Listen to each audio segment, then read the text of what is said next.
The following opinions are solely those of BoatTEST.com and its test captain. Hi, Captain Steve for BoatTEST.com, and this is the latest launch from the Regal factory, the 2800. She's built on the FasTrac hull, so I'm going to put her through a full sea trial and see how she does. We'll start with the test numbers. This is a 50-mile-an-hour boat, and she delivers that speed with a 29.9 gallon-per-hour average fuel burn. Her most economical cruise came in at 4,000 RPM and 30.1 miles per hour. That speed turned into 13.5 mile-per-hour fuel burn, providing a range of 171 miles and an endurance of over 5 hours and 40 minutes while still holding back at 10% reserve. Both that top end and cruise speed are fairly high for a boat of this size and weight. Most of that performance, of course, has to do with the FasTrac hull. FasTrac is Regal's stepped hull design. The step draws air under the hull to break up the surface friction of the water, and the hull is able to move with less drag and therefore less effort. This also means that the boat can experience more speed without the need to add more horsepower, and that translates into a direct benefit to the boat's owner as she'll burn less fuel. Our test of multiple boats with stepped hulls has shown that this is a technology that works, and to Regal's credit, it doesn't just make all of its versions of the stepped hull the same for each model. Quite the opposite, each model has its hull specifically engineered to get the optimum performance. Of course, this hull design also benefits the acceleration. The 2800 found her planing speed in 4.3 seconds, reached 20 miles per hour in 6.5 seconds, and continued accelerating through 30 in 9.9. As for handling, she's got the comfortable feel of a heavy boat, and that translates into solid performance on the water. She cuts through the wakes rather than launching over them. Turns are smooth and equally comfortable with just a slight 8-degree turn into each. She's got a natural 5-degree bow-high cruise attitude, which I found to be great for visibility.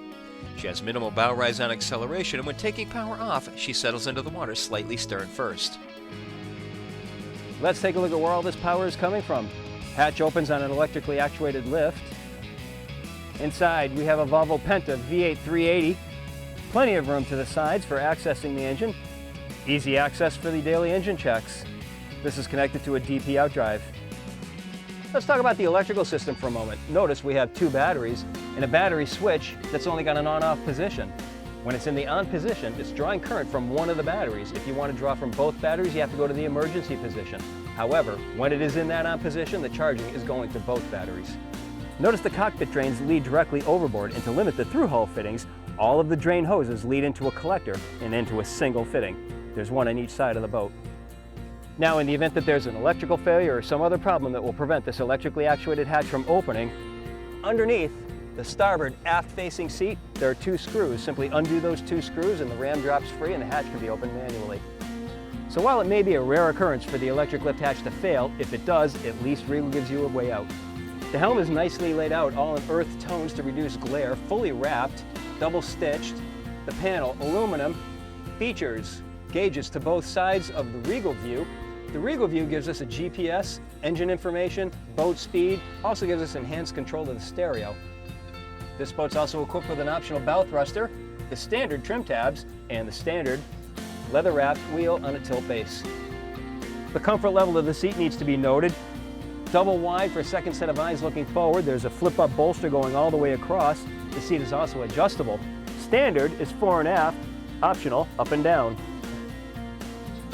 There are 6 8-inch cleats throughout the boat. There are non-skid steps just ahead of the windshield to ease boarding, and notice just ahead of that, full-length bow rails are elongated. It makes it a little bit easier for small hands to wrap their fingers around them. Hatch at the bow is accessed from a lift and lock latch and held open by a gas assist strut. Inside a Lumar windlass, there's a cleat next to the windlass for managing the road, access hatch to get underneath for managing tangles. An anchor roller goes through the stem, and more importantly, the stainless steel anchor is a high-end Bruce anchor. Notice the nav light is reversible. Well, she's got great handling characteristics and stellar performance. Plus, she's also got a great comfort level, but that's another video. Be sure to watch that one. This is the NMIC trial for the Regal 2800. For BoatTEST.com, I'm Captain Steve. We'll see you on the water.